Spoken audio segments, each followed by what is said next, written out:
nu 1 milion, nu 1 bilion, 1 trilion. Uitați-vă cât de mulți bani sunt aici, frate. Salutare tuturor, băieți și fete, DannyFTW aici, bine v-am regăsit la un nou episod pe acest canal. De data aceasta, după cum ați văzut și din titlu, băieți și fete, vreau să vă pun o întrebare.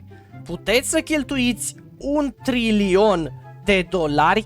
Uitați-vă puțin cam cât de mare este numărul acesta, băieți și fete. Hai să vedem în acest clip dacă putem să-i cheltuim și pe ce putem să-i cheltuim. Dar este o chestie, dacă nu-i cheltuiești pe toți, nu mai rămâi cu nimic. Adică tot ce ți-ai cumpărat, nu o să mai ai absolut nimic, băieți și fete. Deci nu uitați să apăsați pe butonul de like și de subscribe dacă mai aveți clipuri de genul și vă plac, desigur. Hai să strângem la acest episod peste 500 de like-uri. Eu zic că este un clip destul de interesant, frate, să vedem dacă poți să cheltuiești, dacă chiar poți să cheltuiești un trilion, da, de dolari doar în 24 de ore. Hai să trecem la episod.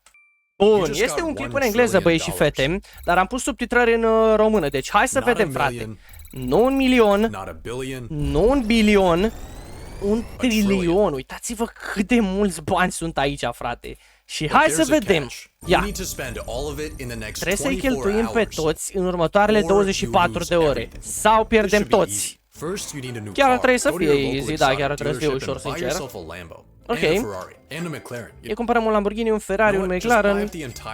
Ok, cumpărăm toate mașinile din acel parc auto, 12 milioane. 12 milioane de dolari, hai să vedem. Ia, ce problemă avem?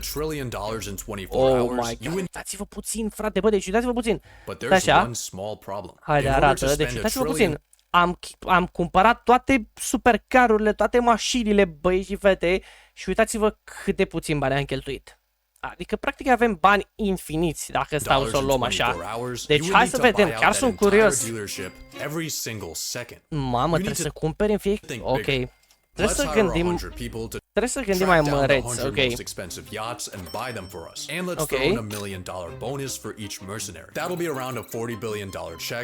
Ok, păi deja...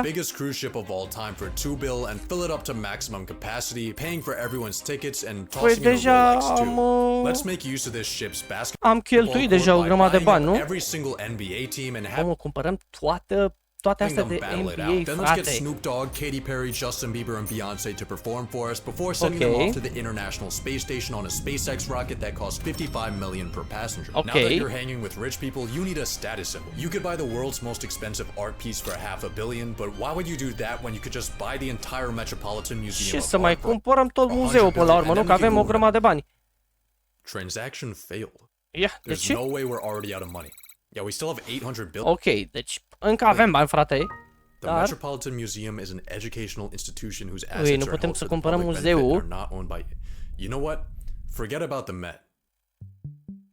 Yeah. The entirety of New York City is worth around Întregul 1.3 oraș, trillion. 1.3 trilioane. Ok, There are deci... currently 33,210 vacant units available, so let's hire 33,000 people to snatch those up for us. And of course, throw in a 100K commission. But here's something you need to think about. Păi deja cred că s-au stâns banii, bro, nu? Sau? Purchase in US history was this $240 million concrete 238 de milioane de dolari. you spending 240 million is like an average person spending $60. I think instead of buying houses, you should build a mega project.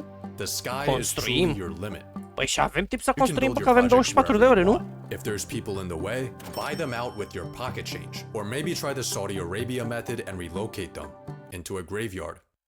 Actually, I think the Middle East is exactly where we need to go. So let's buy one Gulfstream G650 for each day of the year and fly across the world. Trebuie să mergem în Dubai. Haide, let's go. Welcome to the Arabian Peninsula, where people will build literally anything. The world's biggest picture frame, the world's largest clock, the massivest cube, the tallest structure ever, man-made sinking islands shaped after the world map. Mamă, vezi că e șmecher asta, bro. These are cool. Let's build an even bigger artificial Hai să vedem ce putem să facem mai 20 de... Păi da, bro, dar stai puțin că în 24 de ore nu putem să construim astea, nu?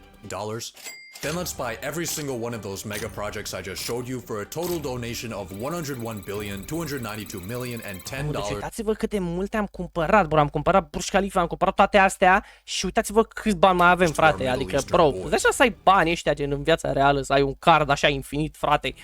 Adică e insane. Ok.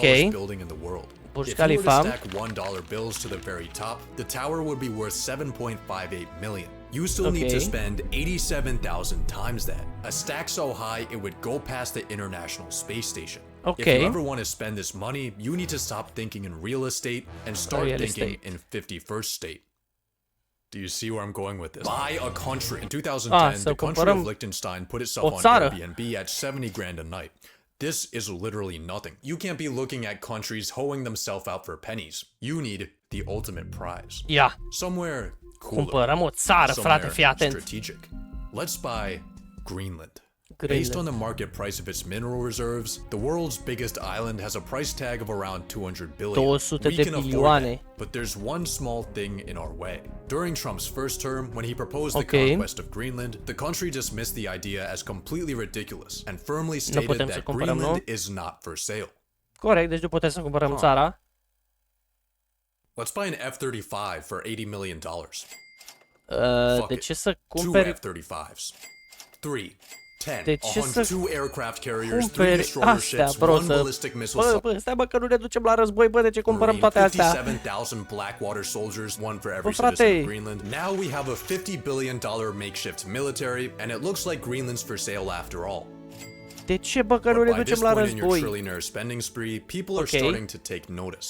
Your exploits might not have hit TikTok yet, but rumblings are beginning behind closed governmental doors. Luckily for you, there's not much politicians can say once you own them. Buy a politician. We got Trump here for $1.5 billion. Kamala is almost $2 billion, but you do get a free Joe Biden. Let's buy up both of those and every sitting member of the Senate and House for a grand total of $7.2 billion for the entirety of American politics. This is a great deal, but there's a catch. Money influences politics, but it doesn't always decide it. I mean, look at the presidential race. Democrats outspent Republicans and still lost because $2 billion can't buy aura. More recently, Elon dropped millions of dollars campaigning for an election in Wisconsin. Ok, se pare că e mai mult de pe America clipul ăsta, frate, adică nu cumpărăm ceva și noi din Europa, frate, ești de pe la cap. Vreau să cumpăr și eu ceva din Europa, frate. În fine, hai să vedem, că nu mai avem așa mulți bani, sincer. Păi dă seama, cu $1 trilion cumperi, chiar că cumperi orice, ești nebun la cap. Culture and public perception are things that are not for sale. Ok.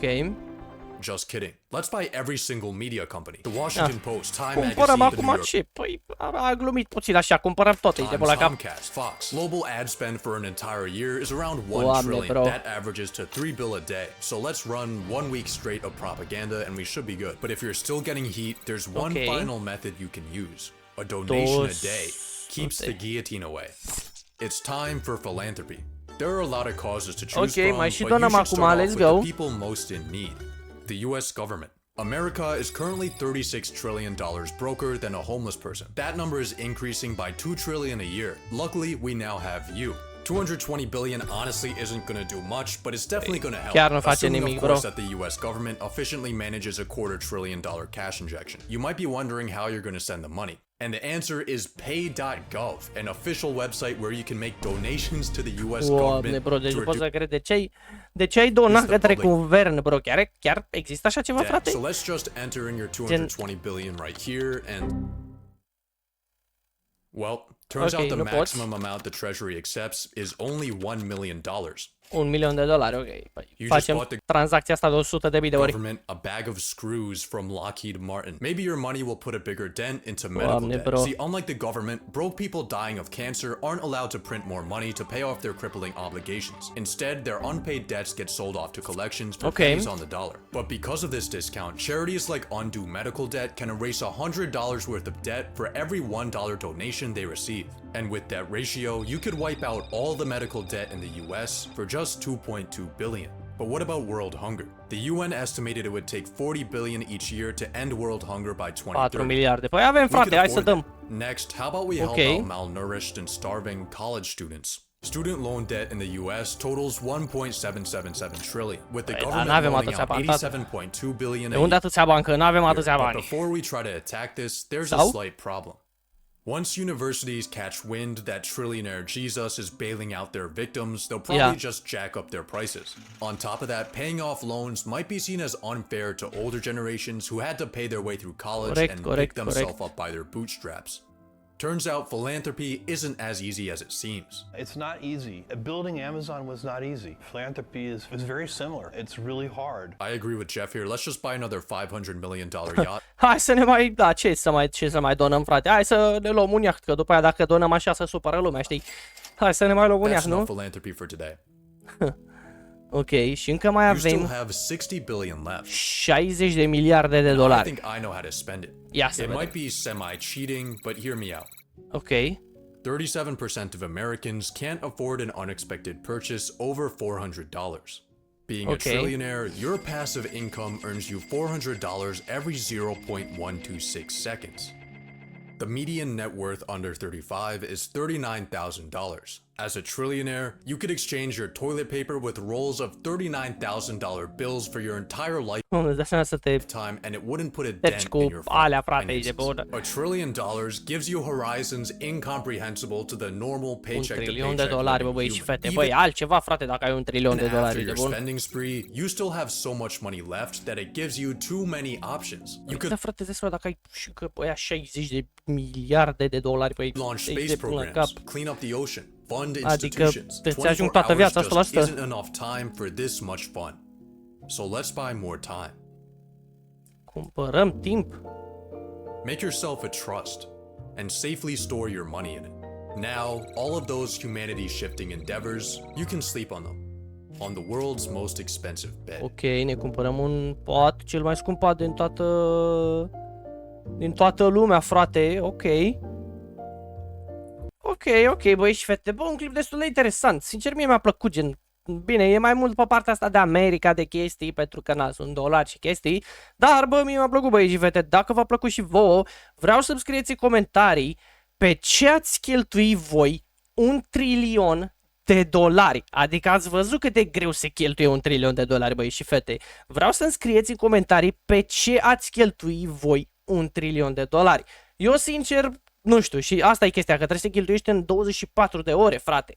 Eu, sincer, să fiu cu voi, băi și fete, pe ce aș cheltui $1 trilion, probabil, nici nu știu, gen, aș cumpăra foarte, foarte multe chestii, dar îți dai seama că e $1 trilion, frate, știi, adică trebuie să cumperi, nu știu, habar n-am, băi și fete, probabil mi-aș angaja lume, în alea 24 de ore mi-aș angaja lume să cumpere chestii, știi, adică aș angaja, nu știu, vreo 10.000 de oameni să cumpere cât mai multe chestii și, practic, da, așa cheltui $1 trilion, frate, da, bine, nu știu, îți dai seama că ți-ai lua orice mașină vrei, orice casă vrei, te-ai muta unde vrei, ți-ai lua orice, gen cu banii, orice, frate, ți-ai luat tu $1 trilion, băi și fete, în fine, scrieți voi în comentarii, chiar sunt curios de părerile voastre pe ce ați cheltui voi $1 trilion și noi ne vom revedea data viitoare, pa, pa!